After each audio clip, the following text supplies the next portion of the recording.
Hey, so now we're into the fun stuff. Let's talk about conversion tracking, and it's actually both fun and powerful, one of the most important things you can be doing, because this is how you tie what's happening in Google back to what's happening in your website. And why is that important? Because without that, you might become the world's best traffic acquisition expert at Google, meaning that you can buy $1 million of traffic for $500,000. But there's no point in doing that unless you know that you're getting $1 million back from it, right? I mean, if you're buying traffic for $500,000 and nobody is buying things on your website, that's really not good.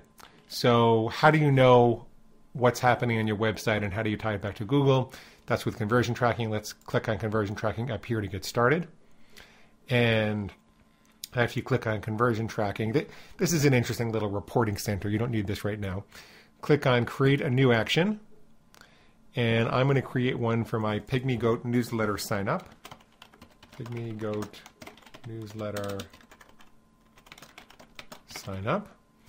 And this is used for tracking sign-ups. If you were tracking sales or you were tracking leads, you could do something differently.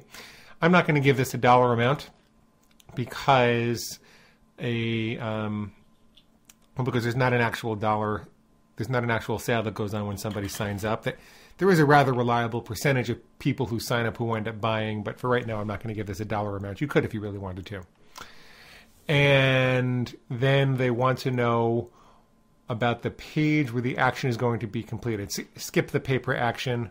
If it shows up in your account, you don't need that until you don't want to use that until you really understand what you're doing. And describing the page where the action is completed, otherwise known as the success page. Well, they want to know, in my case, where do people wind up once they sign up for the newsletter? If they click on a Google ad and they wind up at ilovepygmygoats.com and that page says, hey, won't you sign up for my newsletter? Where are they going to wind up once they sign up? And I've preloaded this for you like a cooking show so you don't have to wait. And they're going to wind up at this page called Goat Audios. And you can't see the URL in your browser, but trust me that it's there. And they're going to wind up in this page, and they want to know all about this page. And so when they're talking about the success page, the page where the action is completed, that's what they're talking about. Is that page in English or some other language? It's in English. And is it on a secure server or is it on a regular server? Most of the time it'll be on a regular server. If you see an HTTPS, the letter S is in Sam after this, then you want to switch that over to that. When you look at if you look at the URL of the success page, if you see that little S, then you want to switch that to that, but otherwise leave that here. And then down here, they want to know what is their little icon going to look like on your success page. And some people don't like this, some people don't mind it. It's kind of a necessity if you're going to use Google's tracking. They want to collect feedback about what the users think about your site. It's one of the ways that they improve the quality of their whole system. And so at the very bottom of your page, on your success page, not on your advertising page, they want to be able to put this little thing that says Google Site Stats send feedback with a link back to a form that they can send feedback on. And because they know that different pages are going to look differently, they want to let you customize the look and feel of that little text box. So this is what my page looks like. And what's most important about this is that I'm going to place the success page near the bottom, the success code near the bottom of the page. I'm going to paste it right around here. By the way, this is many years later. This is not 2004, but I haven't worked on this campaign since 2004, obviously.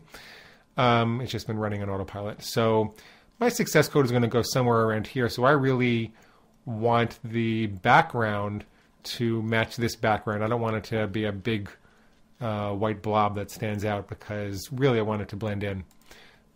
So I need to either choose the background color to match using the color check chooser, or I happen to know what my code is. Every color has a corresponding code. It's a 6-digit or six alphanumeric character code. I'll show you how to get that really quick. The way to get that is to look at the source code in your of your success page, and right by, ignore all this gobbledygook, right by the body tag. As soon as you find the body tag, usually you'll see a background color, and that is the 6-digit code that matches the page. And so you can ignore everything else here and instead just paste in your body code like that. And yep, see, that changes the color to match that. So now that's going to blend in a little more when I put this on the page. I'm going to click Save Action and get the code. And now all you do is click in the box. It's going to highlight the whole box for you. You'll note that they want to make sure you copy all of the code. Don't copy a piece of it, because if you click a couple of times, you might, well, it looks like they fixed that now. So it's very difficult to avoid copying the code in its entirety, but every little last character in this is important. And they want you to paste the tracking code into the source of your success page between the body and the end body tags. So let's cover that. Actually, let's cover that in the next section.